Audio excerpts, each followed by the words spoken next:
ਜਿਹੜੇ ਗੈਸ ਵਾਸਤੇ ਪੁੱਛਦੇ ਸੀਗੇ, ਗੈਸ ਹੁੰਦੀ ਜਿਹੜੀ ਉਹ ਤੁਸੀਂ ਆਪਣੇ ਇੱਕ ਚੁਟਕੀ ਲੌਂਗ, ਪਿੱਸੇ ਵੇ ਲੌਂਗ, ਇੱਕ ਚੁਟਕੀ ਤੇ ਸ਼ਹਿਦ ਦੇ ਵਿੱਚੋਂ ਮਿਲਾ ਕੇ ਤੁਸੀਂ ਆਪਣੇ ਖਾ ਸਕਦੇ ਹੈਗੇ। ਜੇ ਨਹੀਂ ਕਰਨਾ ਤਾਂ 2 ਲੌਂਗ ਮੂੰਹ ਹੀ ਪਾ ਕੇ ਉਹਨਾਂ ਨੂੰ ਚੂਸੀ ਚੱਲਿਓ। ਫਿਰ ਨਹੀਂ ਤਾਂ ਅੱਧਾ ਚਮਚਾ ਤੁਸੀਂ ਹਲਦੀ ਦਾ ਦਹੀਂ ਦੇ ਵਿੱਚੋਂ ਪਾ ਕੇ, ਇੱਕ ਦਹੀਂ ਦੇ ਵਿੱਚ ਇੱਕ ਕੇਲਾ ਪਾ ਲਓ, ਅੱਧਾ ਚਮਚਾ ਹਲਦੀ ਦਾ ਪਾ ਲਓ, ਜਿੰਨੀ ਖਾਣੀ ਹੈ ਤੁਸੀਂ ਦਹੀਂ ਉਹ ਤੋਂ ਲੈ ਕਰੋ। ਇਹ ਵੀ ਬਰਾਬਰ ਕਰ ਦਿੰਦੀ ਗੈਸ ਨੂੰ। ਫਿਰ ਆਪਣੇ ਸੌਂਫ ਤੁਸੀਂ ਲੈਣੀ ਹੈਗੀ 25 ਗ੍ਰਾਮ ਸੌਂਫ ਲੈ ਲਓ, ਅਜਵਾਇਨ 25 ਗ੍ਰਾਮ ਲੈ ਲਓ, ਸਫੇਦ ਜੀਰਾ 25 ਗ੍ਰਾਮ, ਮਿੱਠਾ ਸੋਡਾ 25 ਗ੍ਰਾਮ ਤੇ ਛੋਟੀ ਇਲਾਇਚੀਆਂ ਦੇ ਜਿਹੜੇ ਪਾਊਡਰ ਹੁੰਦਾ ਜਾਂ ਉਹਦੇ ਦਾਣੇ, ਛੋਟੀ ਇਲਾਇਚੀਆਂ ਉਹ ਲੈਣੀਆਂ ਹੈਗੀਆਂ 5 ਗ੍ਰਾਮ, ਕਾਲੀ ਮਿਰਚਾਂ 5 ਗ੍ਰਾਮ, ਕਾਲਾ ਨੂਣ 5 ਗ੍ਰਾਮ। ਇਹ ਪਾ ਕੇ ਤੁਸੀਂ ਬਣਾ ਲਓ ਮਸਾਲੇ ਸਾਰਾ।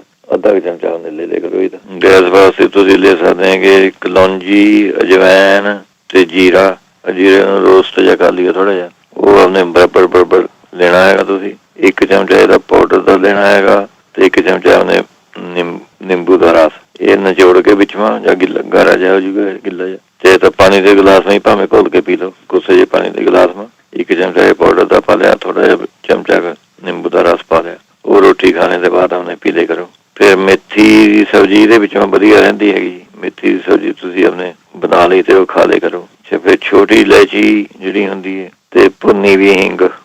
ਭੁੰਨੀ ਵੀ ਹਿੰਗ ਦਾ ਮਤਲਬ ਇਹ ਹੈ ਜੀ, ਆਪਣੇ ਜੇ ਤੁਸੀਂ ਦਾਲ ਨੂੰ ਜਾਂ ਆਪਣੇ ਸਾਗ ਨੂੰ ਤੜਕਾ ਲਗਾਉਂਦੇ ਹਿੰਗ ਦਾ, ਡਲੀ ਵਾਲੀ ਜਿਹੜੀ ਹਿੰਗ ਹੁੰਦੀ ਹੈ, ਉਹ ਜਿਹੜੀ ਡਲੀ ਬਚੀ ਵੀ ਹੁੰਦੀ ਹੈ, ਘੀਵਾ ਨੂੰ ਭੁੰਨ ਕੇ ਜੇ ਸਾਗ ਨੂੰ ਤੜਕਾ ਲਗਾ ਲਿਆ, ਡਲੀ ਜਿਹੜੀ ਬਚ ਰਹਿੰਦੀ ਉਹ ਤੁਸੀਂ ਪੀਸ ਕੇ 1 ਚੁਟਕੀ ਛੋਟੀਆਂ ਦੇ ਇਲਾਇਚੀਆਂ ਦਾ ਪਾਊਡਰ ਤੇ 1 ਚੁਟਕੀ ਉਹਦੀ ਹਿੰਗ ਦੀ, ਉਹ ਤੁਸੀਂ ਆਪਣੇ ਕੋਸੇ ਪਾਣੀ ਨਾਲ ਲੈ ਸਕਦੇ ਹੈਗੇ। ਤੇ ਆਪਣੇ ਨਹੀਂ ਤਾਂ ਕੈਸਟਰੋਲ ਜਿਹੜਾ ਹੁੰਦਾ ਹੈਗਾ ਉਹ 2 ਚਮਚੇ ਰਾਤ ਨੂੰ ਆਪਣੇ ਕੋਸੇ ਦੁੱਧ ਮਾ ਪੀ ਲਿਆ ਕਰੋ। ਉਹਦੇ ਨਾਲ ਵੀ ਸਾਰੀ ਆਪਣੇ ਪੇਟ ਦੀ ਸਫਾਈ ਹੋ ਜੂਗੀ, ਗੱਲ ਗੈਸ ਵੀ ਨਹੀਂ ਆਉਂਦੇ ਬਣਦੀ ਹੈਗੀ, ਤੁਸੀਂ ਲੈ ਸਕਦੇ। ਇਹਦੇ ਨਾਲ ਫਿਰ ਤੁਸੀਂ ਅੱਗੇ ਕਹਿੰਦੇ ਸੀਗੇ ਜਿਹੜੇ ਜੇ ਕੋਈ ਇੰਡੀਆ ਭਾਈ ਹੈਗਾ ਇਹਦੇ ਵਿੱਚ ਜਾਂ ਇੱਥੇ ਵੀ ਜੇ ਮਿਲ ਜਾਂਦੀ ਹੈ ਸਾਨੂੰ ਬੁੱਟੀ ਖਟਕਲ ਕਹਿੰਦੇ ਜੀ, ਬੁੱਟੀ ਖਟਕਲ, ਉਹ ਤੁਸੀਂ ਅੱਧਾ ਚਮਚਾ ਸਵੇਰ ਨੂੰ, ਅੱਧਾ ਚਮਚਾ ਸ਼ਾਮ ਨੂੰ ਲੈ ਲਓ। ਇਹ ਵੀ ਗੈਸ ਵਾਸਤੇ ਵਧੀਆ ਚੀਜ਼ ਹੈਗੀ। ਨਹੀਂ ਤਾਂ ਜਿਹੜਾ ਜੈਫਲ ਹੁੰਦਾ, ਨਟਮੈਗ, ਜਵੈਣ, ਸੁੰਡ, 3 ਚੀਜ਼ਾਂ ਹੈਗੀਆਂ, ਜਵੈਣ, ਸੁੰਡ ਤੇ ਜੈਫਲ, ਇਹ ਬਰਾਬਰ ਦੇ ਕੇ ਅੱਧਾ ਚਮਚਾ ਸਵੇਰ ਨੂੰ, ਅੱਧਾ ਚਮਚਾ ਸ਼ਾਮ, ਇਹ ਲੈ ਸਕਦੇ। ਇਹ ਵੀ ਬਹੁਤ ਵਧੀਆ ਚੀਜ਼ ਹੋਊਗੀ ਤੁਹਾਡੀ ਗੈਸ ਵਾਸਤੇ। ਜਿਹੜਾ ਕਹਿੰਦੇ ਪਿਸ਼ਾਬ ਬਹੁਤ ਜ਼ਿਆਦਾ ਆ ਰਿਹਾ ਹੈਗਾ,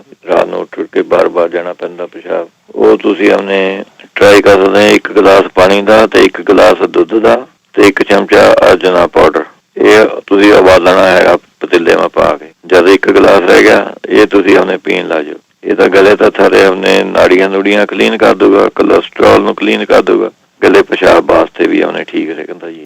ਤੇ ਨਹੀਂ ਤਾਂ ਫਿਰ ਉਹਨੇ ਕਾਲੇ ਛੋਲੇ ਤੁਸੀਂ ਉਹਨੇ ਪੀ ਲਓ, ਉਹਨਾਂ ਨੂੰ ਪਾਊਡਰ ਜਿਹਾ ਬਣਾ ਲਓ ਉਹਨਾਂ ਦਾ, ਜਿਹੜੇ ਭੁੰਨੇ ਹੋਏ ਛੋਲੇ ਹੁੰਦੇ, ਉਹ 4-5 ਚਮਚੇ, 2 ਚਮਚੇ ਤਿਲਾਂ ਦੇ ਲੈਣੇ, ਤਿਲਾਂ ਦਾ ਉਹਨਾਂ ਨੂੰ ਕੁੱਟ ਕੇ ਪਾਊਡਰ ਜਿਹਾ ਬਣਾ ਲਓ। ਐਂ ਤਿਲ ਤਾਂ ਐਂ ਖਾ ਹੋ ਜਾਓਗੇ।